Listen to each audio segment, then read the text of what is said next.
Well, here I am looking from my balcony for the last time. Probably. Maybe. I may come back. I'd like to come back.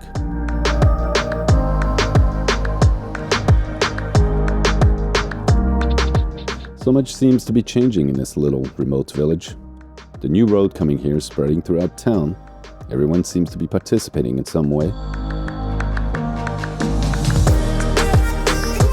Fishermen have been doing their thing the same way for a long time, braving the wind-beaten sea in their colorful little boats.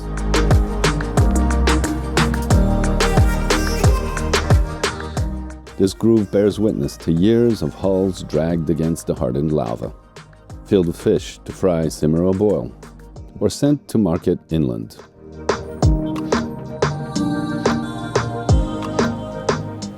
I don't know what's going on here, but there is a story that the swell was so high one day it engulfed all that was at sea level.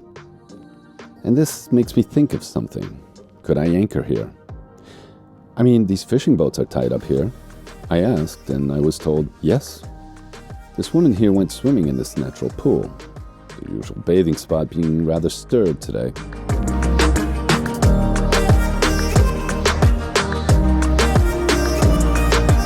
Well, we have been invited to a wedding here at the end of the month, so could I come here with Galopin?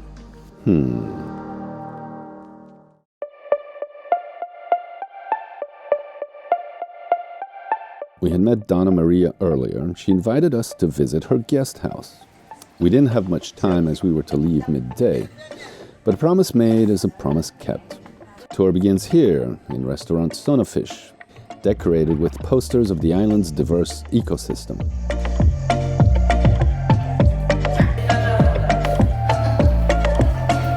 She showed us her kitchen where she usually has staff, but now, since no tourist comes, she single-hand manages.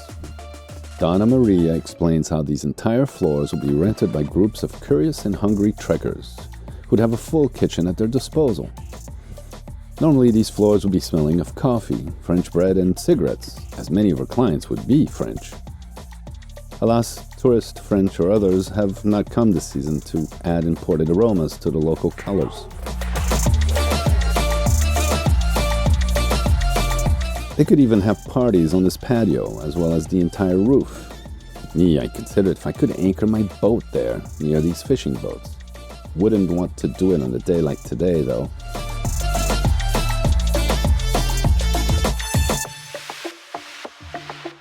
Felix the dog was jazzed by some newcomers. He too missed tourists. Of course, the tour ended with a customary grog. The girls wanted punch.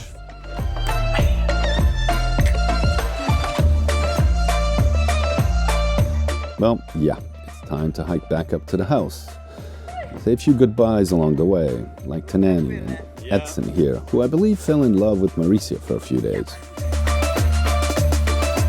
Back at the house, part of the crew was digging into our last meal from Lucinda, chicken and potatoes and a garlicky cream sauce. Up the pass we will go and back to the ferry in Porto Novo, about 2 hours away. We'll walk into the belly of the beast and sail back home to São Cent, as it is known here.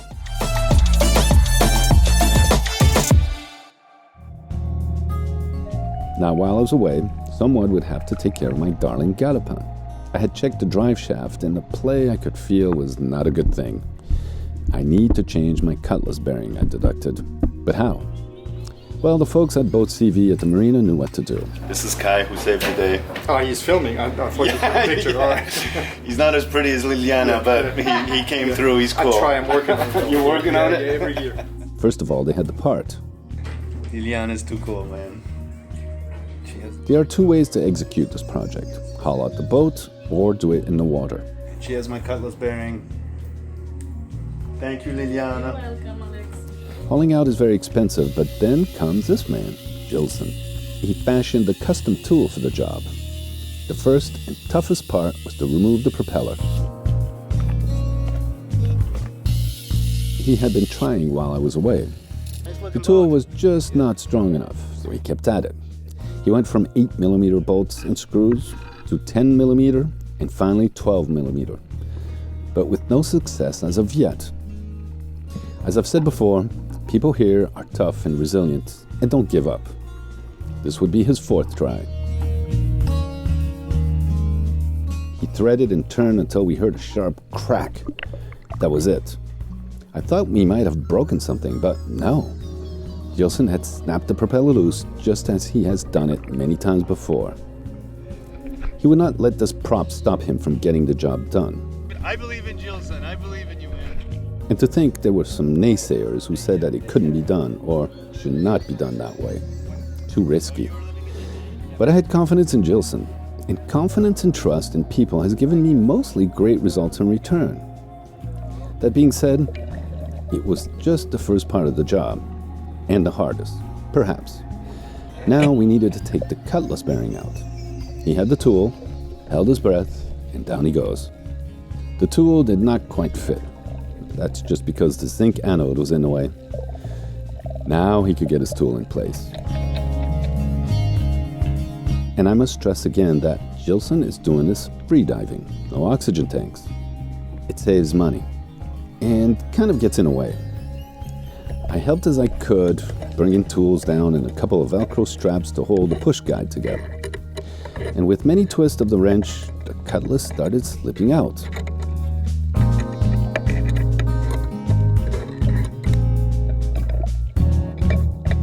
A few more taps, and it would be out. Here I could feel the play once again.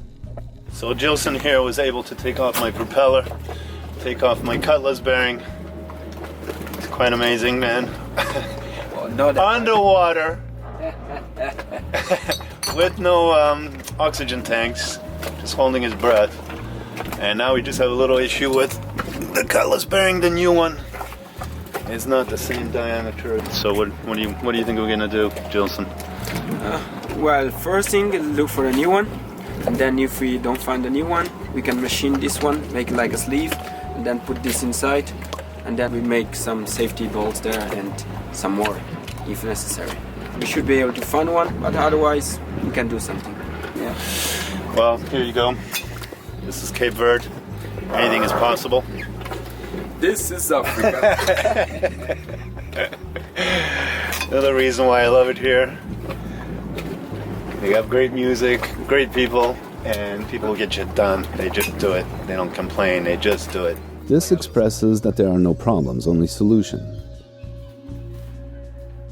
Next was to check with Lilian here at the Boat CV store, a floating ship handler store at the marina, a concept developed locally by the company and of course with Gilson's help. They have a warehouse with more parts and supplies filed in their computer system. Well, Liliana and Kai came through. And Kai here also has all his parts stored in his memory system. Thank you. And delivered just what Galopin needed. The prop had not been exposed to fresh air in about 3 years, the last time Galopin was hauled out. It was glazed in a coat of calcium, shells. Kind of smelled like the dentist as I was metal brushing it clean. Perhaps you're wondering why I didn't haul out Galopin. Well, I looked into it here in Mindelo, and it would be very expensive, over $1,200, and that's just for the haul out. So I am planning to haul out, but in Dakar, Senegal, where it apparently costs around $200. And there are all kinds of paint and supply store right nearby, and affordable. But because of COVID-19, me and Galopin haven't been able to go to Senegal. But at least I could get this done. Beautiful, isn't it? A bronze work of art. Digging through my storage, I found leftover primer and anti-fouling especially for my prop, as well as other stuff. It was a perfect day for painting. I had applied several coats of this green primer, then several coats of this black anti-fouling.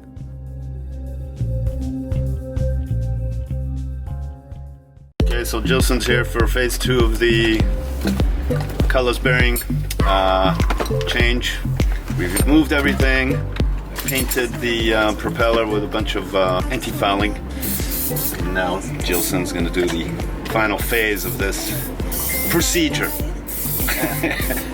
It's a surgical procedure on my sweet Galopin. I think he's going to be really happy. You know, it's like he's getting a new knee joint or something.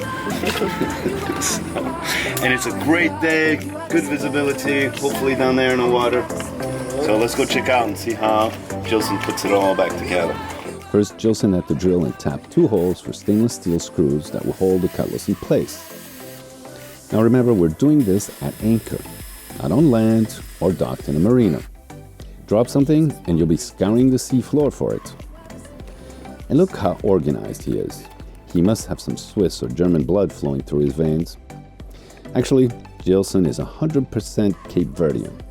He's very intelligent, and his intelligence has been very well trained through much experience and professional seminars.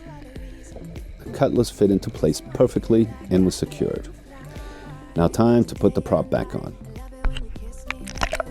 This is a pretty crucial moment. It has to be put back in tight, yet not so tight that it cannot be removed the next time. You are the solution. You are the solution. You are the solution. You are the solution.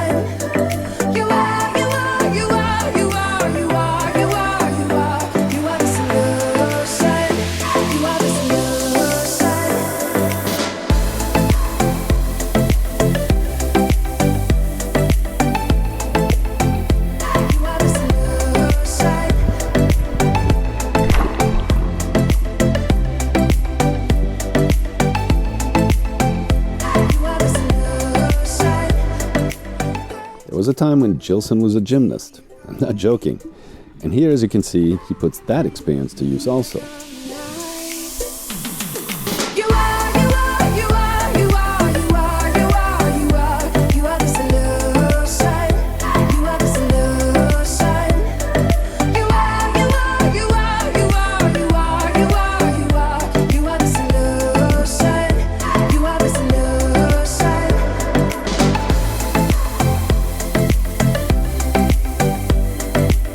The last thing was to tap and bend the security washer so that the bolt would not come unraveled.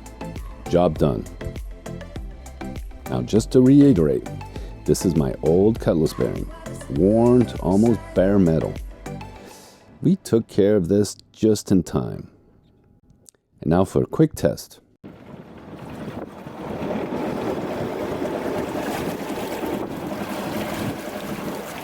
Beautiful, man.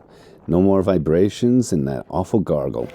Well, it appears that Gilson did an amazing job, as usual. I think I've said this several times, but Cape Verdean guys get things done. Cape Verdean guys are resilient, optimist, and don't quit. And that is exactly the fact with Gilson, and as you know, my dear friend Paige. And perhaps it's something that's unique to Mindelo here because they've been so used to having travelers, sailors, captains that come in and out of here for centuries to have things done, to work, to make a living, and these guys don't miss a step and they do everything they can in their power to get things done with what they have, which is amazing. It's not much. Phone's ringing. Gotta answer the phone.